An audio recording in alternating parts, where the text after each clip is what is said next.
പ്രാവശ്യത്തെ കലാതിലകം ഞാൻ തന്നെയാ. എനിക്ക് എന്റെ ഭർത്താവിന്റെ പിന്തുണ ഉണ്ട്. അയ്യോ മുന്തി ഒരു ഭർത്താവ്. രമണീന്റെ ഫ്ലെക്സ് അടിക്കാൻ പറഞ്ഞപ്പോ ഓളെ പോയി കിസ് അടിച്ചോനല്ല എന്റെ ഭർത്താവ്. അതൊക്കെ എന്റെ ഭർത്താവ്. കലയുമായിട്ട് എന്ത് ബന്ധമുള്ള ആളാന്നറിയോ? കലാമണ്ഡലല്ലേ. കല കുളിക്കുന്ന ഒളിഞ്ഞു നോക്കിയന് ഓളെ ഭർത്താവ് കല എടുത്ത് തലമണ്ട അടിച്ച് പൊളിച്ചത് എങ്ങനെയാടി കലാമണ്ഡലാവുന്നേ? അത് ഞാൻ പിന്നെ തോട്ടുവരമ്പത്ത് ശോഭനെ, കാട്ടുവരമ്പ് തോമനെ. വേദി 5 നിന്നും വീണ്ടും വേദി 1 മോണോ ആക്ട് മാറ്റിയിരിക്കുന്നു. ഈ പെണ്ണുങ്ങളൊക്കെ ഒരു കാര്യം എന്നാല്. എടി ശീലൻ അതിനകത്ത് കാണുന്നില്ലല്ലോ. ശീലം നമ്മളെ സദാശിവന്റെ മാവിന്റെ ഉള്ളിരിക്കല്ലേ. ഇത്രയും സ്ഥലം ഇവിടെ ഉണ്ടായിട്ടോളൂ അതിന്റെ ഉള്ളിൽ പോയി കുത്തിരിക്കണോ? അയ്യോ അത് ഈ അറിഞ്ഞില്ല.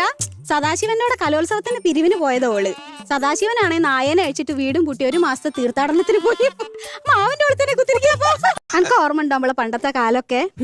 എത്ര എത്ര നാടകങ്ങൾ നമ്മൾ ഒരുമിച്ച് ചെയ്തിട്ടുള്ളത്.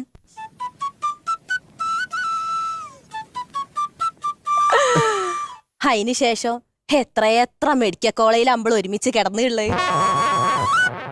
അപ്പൊ പറയേണ്ട ആവശ്യമുണ്ടേനോ? ഓർമ്മ ഉണ്ടേനിയോ?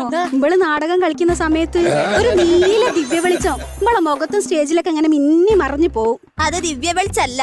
ഇമ്പള് കളിച്ച നാടകം അവസാനം എന്താകുമോന്നറിയാണ്ട് ആ കമ്മിറ്റിക്കാർ ആംബുലൻസ് വിളിച്ചിട്ടച്ചതാ. അല്ലെങ്കിലും എനിക്കുള്ളതാണ്. എന്തെങ്കിലും നല്ലത് പറഞ്ഞ് ഒരുമിക്കാൻ വരുമ്പോ ഈ മൂശേട്ട സ്വഭാവം. ആരാടി മൂശേട്ടാ? ഈ മൂശേട്ടാ എന്റെ വീട്ടുകാർ മൂശേട്ടാ, വീടിന്റെ അടുത്തുള്ള ആൾക്കാരൊക്കെ മൂശേട്ടാ. ഡോക്ക് ഈ ആ സ്വപ്നേന്റെ സ്വഭാവം എന്റെ അടുത്ത് എടുക്കാൻ നിൽക്കരുതേ. ഈ സ്വപ്നന്റെ കഥ അറിഞ്ഞിനിയോ? ഇല്ല. ഇമ്പള് അരുൺ ബെല്ലാണ്ടില്ലേ, ഓനോട് ഓള് പറയാ അപ്പൊ അതാണല്ലേ എന്റെ തീരുമാനം. ഒരുമ്പെട്ടോ തന്നെ. എന്താ ഈ ഒരു തീരുമാനം? അത് അടുത്ത കുടുംബശ്രീ പോയാൽ അറിയാൻ പറ്റും. കഴിഞ്ഞ കലോത്സവം കൊളാക്കിയത് ഈ ഒറ്റൊരുത്തിയാ. ഞാൻ എന്താക്കി? ഉച്ചക്ക് തിന്നാൻ ചോറ് കിട്ടിയില്ല എന്ന് പറഞ്ഞ് ആ പ്ലേറ്റ് എടുത്തോണ്ടോ സ്റ്റേജിൽ കൊണ്ടുപോയിട്ട് ചവിട്ടി ചളക്കിയില്ലേ? അയ്യോ അത് ഞാൻ പ്ലേറ്റ് ചവിട്ടി ചളിക്കിയതല്ല, ഞാൻ കുച്ചിപ്പൊടി കളിച്ചതല്ലേ. അപ്പൊ എന്റെ കാര്യം എന്താ? സ്റ്റേജിന്റെ നടുവ് കയറി അണ്ണാക്ക് പിരി വെട്ടി നിൽക്കുക ഒന്നും മിണ്ടാതെ. എന്നിട്ട് കുറച്ച് കഴിഞ്ഞപ്പോ ആൾക്കാർ കൂവിയപ്പോ ഇറങ്ങി പോവുകയും ചെയ്ത്. അത് പിരിവെട്ടി നിന്നതല്ല, അതാണ് ടാബ്ലോ. അതാണെങ്കിൽ ആൾക്കാർക്കും അറിയാത്തൊരു മത്സരം. ഈ ചോറ് വിളമ്പാൻ വന്നല്ലേ, വിളമ്പിട്ട് പോയിക്കോ. ചോറ് വിളമ്പാനോ? കാറ്ററിംഗ് അല്ലേ? ഇത് ഞാൻ ഫാൻസി ഡ്രസ്സിന് ചാർലി ചാപ്ലിൻ ആയിട്ട് നിക്കല്ലേ. അങ്ങനെയാണെങ്കിൽ ഞാൻ സംശയം ചോദിക്കട്ടെ, ഈ മീശന്റെ ഏട്ടനാണോ ഈ താഴെ? എന്തിനാ അറിയടി ഇങ്ങനെ പുച്ഛിക്കുന്നത്? എന്റെ നൃത്യങ്ങൾ ഈ കണ്ടില്ല? കാണുന്നില്ല. അതല്ല നാടോടി നൃത്തം. എനിക്ക് അച്ഛനില്ലേ,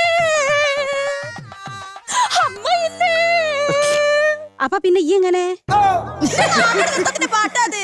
ആ എന്റെ നാടോടി നൃത്തം കൊണ്ട് നാടിന് എന്തായാലും ഒരു ഗുണം ഉണ്ടായി. കാട്ടുവരുമ്പത്തെ ഒരു വെയിറ്റിംഗ് ഷെഡ് ഉണ്ടായല്ലോ. അതെങ്ങനെ? അന്നെറിഞ്ഞ കട്ടയും കല്ലും കൊണ്ടാണല്ലോ നാട്ടുകാർ അത് ഉണ്ടാക്കിയത്. എന്നെ കളിയാക്കുന്ന സമയത്ത് എനക്ക് എന്തെങ്കിലും കഴിവുണ്ടെങ്കിൽ അത് നാട്ടുകാരെ കാണിക്കണം, അല്ലാതെ ഡയലോഗ് അടിച്ചിട്ട് കാര്യമില്ല. കഴിവുണ്ടല്ലോ. ഫാൻസി ഡ്രസ് കഴിഞ്ഞ എന്റെ അടുത്ത റൈറ്റ് ഉണ്ട്, നോക്കിക്കോ മോളെ. അവന് ചെയ്യാത്ത സാധനം.